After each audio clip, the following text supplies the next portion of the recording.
Pessoal, sejam bem-vindos a mais uma aula assíncrona nossa aqui do curso de Manufatura Aditiva. Essa aula será sobre uma leitura guiada de um material chamado FISPIC. O FISPIC, ele se trata, na verdade, de uma ficha de informações de segurança para produtos químicos, ou seja, geralmente quem vê isso é o pessoal de engenharia química. Então, por isso, para quem não está acostumado com esse tipo de material, essa aula está sendo gravada. Lógico, com um certo grau de simplificação para facilitar o entendimento de todos. Geralmente, quando um produto tem essa tabela FISP, é porque ela fornece informações quanto à segurança, informações ao meio ambiente, como você vai descartar aquele produto e quais os procedimentos padrões em caso de contaminação e em caso de exposição indevida do cliente ao produto, certo? Então, para começar a nossa leitura guiada, eu trouxe para vocês uma tabela FISP do fabricante 3D Fila, da resina que a gente vai trabalhar lá no laboratório, que é a resina fotoativada, a resina fotopolimerizável para impressoras 3D, que é justamente essa resina aqui. Resina de cura UV para uso geral em impressoras 3D, que é o nome técnico da resina 3D. Certo.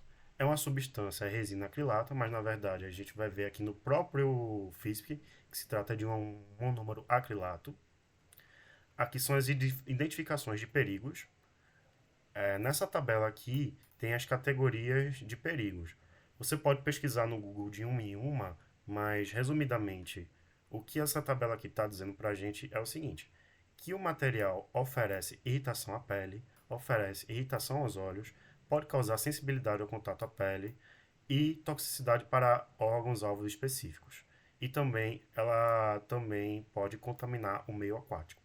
Então, na hora de descartar esse tipo de material, também é necessário um certo cuidado, que também será explicado ou foi explicado na nossa aula prática das segundas-feiras. A classificação, segundo as diretrizes, e a frase de risco.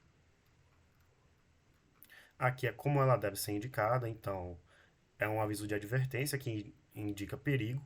Então, toda vez que você tiver o armazenamento desse tipo de material, ele deve ser armazenado junto com essa simbologia, porque ele indica perigo, material perigoso, e material que não deve ser descartado ou oferece risco ao meio ambiente. Aqui são as declarações preventivas. Em caso de contato aos olhos, enxague cuidadosamente. Em caso de contato com a pele, lave com água e sabão em abundância. Em caso de irritação cutânea, consulte o médico. E, em caso de derramamento, recolha o material. Na parte prática, nós também veremos quais os procedimentos de laboratório caso ocorra esse tipo de acidente. Vou pesquisar rapidamente aqui.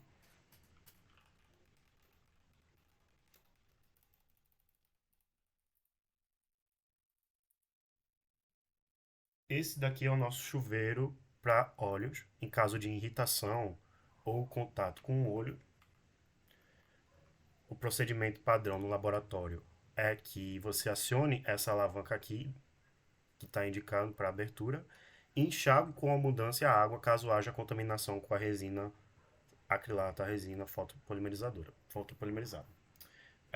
Também tem, deixa eu ver se eu acho também aqui, chuveiro de emergência no nosso laboratório, que é esse daqui. Então, em caso de contato com a pele, com o tórax, com a cabeça, com a resina, o procedimento é tirar a vestimenta, o jaleco, e entrar no chuveiro para fazer higienização de corpo inteiro. Certo. Esse é o mesmo procedimento para outros produtos químicos e reagentes que tenham esse tipo de substância e que tenham solventes químicos e solventes orgânicos. Ok. Aqui a composição química do nosso material, a porcentagem em peso, por exemplo, ele tem 90% da sua massa em monômeros acrilatos, 5% em fotoiniciadores e apenas 2% de pigmentação. E aqui está o perigo de cada um, o que causa, né, que você tem documentado de cada uma dessas substâncias. E é só pesquisar cada um desses termos no Google para ter uma resposta mais aprofundada. Mas, em resumo, não é interessante que nenhum deles entre em contato nem com sua pele, nem com seu olho, nem que você inale aquele produto. Por exemplo, nessa parte aqui tem as medidas de primeiros socorros, caso você entre em contato com aquele material. Em caso de inalação, você deve procurar um médico com emergência. Em contato com a pele, remova todas as roupas, inclusive sapatos contaminados, e lave a pele com água corrente e sabão, se disponível. Contato com os olhos, água corrente, procure cuidados médicos com urgência. Ingestão de. No caso de você engolir aquela substância. No primeiro momento não é necessária atenção médica, em caso de dúvida, consulte o médico. Principais sintomas ou efeitos a curto prazo. Cuidado com os olhos pode causar irritação, cuidado com a pele pode causar irritação, sensibilidade ao contato com a pele pode causar reação alérgica na pele. E inalação é irritante do sistema respiratório. Medidas de combate a incêndio, a gente vai pular por enquanto. Medidas para derramamentos acidentais. Aqui. Utilize equipamentos pessoais de proteção. Então, para manipular, quando a resina cai no chão, é necessária a utilização de EPIs. Evite contato com a pele e olho e remova todas as fontes de ignição, calor, chamas ou faíscas. Precauções no meio ambiente, não permita vazamentos na rede de esgoto sobre vias de solo de água. A gente também vai ver isso na parte prática. Métodos e materiais para contenção e limpeza. Limpe a área de acesso aberta para ventos e absorva com areia e disponibilize um recipiente adequado para a disposição. E descarte o material de acordo com as regulações locais vigentes. Então, existe toda uma logística de contenção desse material e ele não pode ser descartado de forma imediata na torneira. Então, para fazer o descarte desse material, é necessário contratar uma empresa especializada em descarte de materiais químicos. Manuseio e armazenagem. Aqui são, na parte do manuseio, como ele é classificado. Então, é classificado como produto comburente. E isso daqui é para você saber de acordo onde você vai armazenar ou não aquele material. Por exemplo, se você pode guardar ele junto ou não de um ácido, se você pode guardar ele junto ou não de um solvente, se você pode guardar ele junto ou não de outra resina. Geralmente, o que a gente faz é guardar resina com resina, ácido com ácido, e essa é uma prática comum em laboratório para evitar acidentes. Manuseie apenas em locais com boa ventilação, possivelmente com exaustão local. Nós iremos usar esse material somente dentro da capela, que é um local com ventilação com exaustão local. E não coma nem fume nem beba durante seu uso. E tome todas as precauções contra descargas eletrostáticas, porque ele pode entrar em ignição. Condições de armazenamento com segurança: manter longe de fonte de ignição, manter longe de temperaturas maiores do que 38 graus e manter longe de radiação UV ionizante. Aqui, quais materiais você pode guardar juntos e quais devem ser armazenados com precauções e qual não deve ser armazenado juntos. Em resumo, pode misturar com não pode ser armazenado juntos, não pode ser armazenado com nada que pegue fogo, mas pode ser nada em contato com fogo e não tem nada que ele deve ter precauções, e ele pode ser armazenado junto com comburente, junto com coisas venenosas, junto com coisas da mesma classificação que ele, que é de tomar precaução. Controles de exposição e proteção pessoal. Não possui substância limite de exposição ao pessoal. Proteção respiratória aqui. Caso a ventilação seja necessária.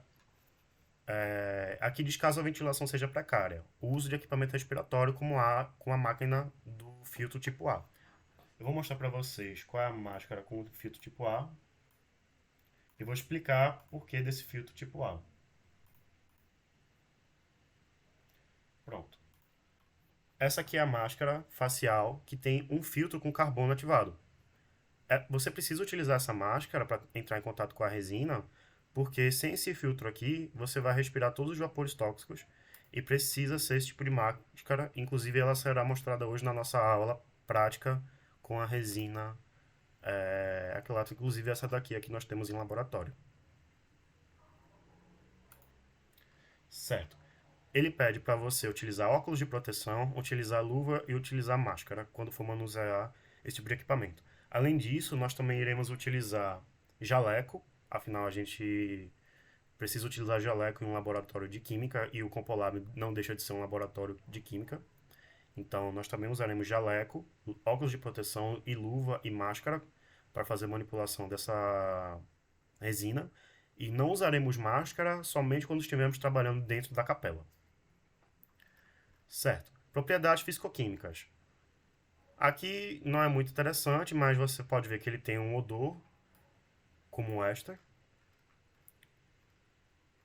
Aqui também não tem nada muito interessante. Possibilidade de reações perigosas também, a gente não vai ser exposto a isso. Informações de toxicologia, a gente também tem noção disso, porque foi explicado, será explicado na aula prática, mas é basicamente não ingerir aquele material, pois ele é nocivo e pode causar desconfortos gastrointestinais, como vômito, náusea. Ou seja, não beber aquele material, não deixe entrar em contato com o olho, pois ele pode causar irritação e danos. Esse material pode causar irritação à pele, inalação. Se inalados pode causar irritações à garganta e pulmão. Essa inalação não é considerada de acordo com o efeito de saúde, tal. Enfim, não respire, não deixe contato com o olho, não beba esse material, não deixe contato com a pele. Certo. Aqui é a questão do tratamento de resíduos. O descarte desse material deve ser de acordo com as regulações locais vigentes. Incineração controlada e recomendada. Embalagens contaminadas devem ser recicladas após sua completa limpeza. Embalagens das quais não podem ser recicladas devem ser descartadas de acordo com as regulações locais vigentes. Basicamente é o físico se livrando de como fazer o descarte, mas isso também será apresentado na nossa aula prática.